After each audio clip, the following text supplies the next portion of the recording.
सरस्वती लक्ष्मी काली हो, सरस्वती लक्ष्मी काली हो, तू ही कालू से रवाली हो, तू ही कालू से रवाली हो। तो चलिए दोस्तों, आपको मेरा थंबनेल देखकर है गाना सुन के पता चलिए गया होगा कि लिखे हैं दुर्गा पूजा नवरात्रि सॉन्ग। वो लिखे हैं चंदन चंचल के गाने के ऊपर देवरा ढोणी चटना बा।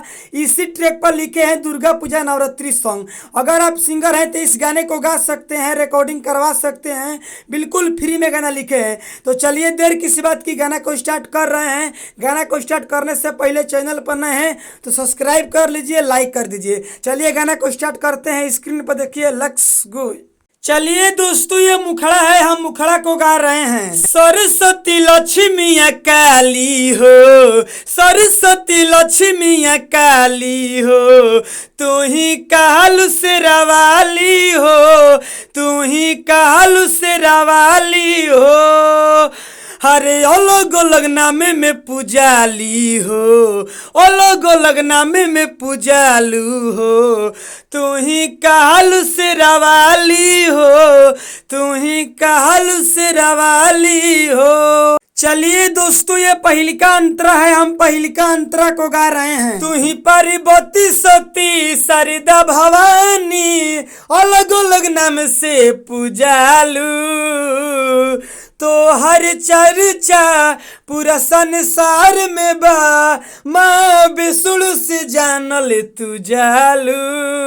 ए मैया, तू ही पार्वती सती शारदा भवानी, अलग अलग नाम से पूजालू, तो हर चर्चा पूरा संसार में बा, विष्णु से जानल जालू।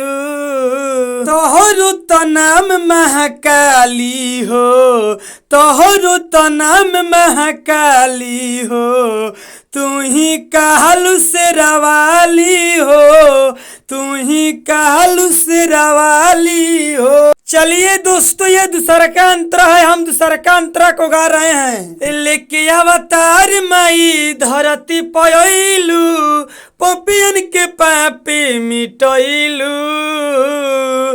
महिषासुर के मार के हो माई, मुक्ति सबके दिलैलू।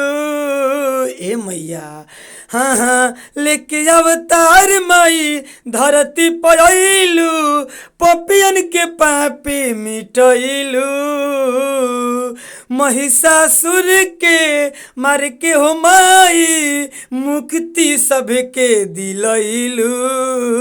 राजा सिंहनिया लेके अइले थाली हो, है सिंगरौ लेके अइले थाली हो, तू ही कालू से रवाली हो, तू ही कालू से रवाली हो।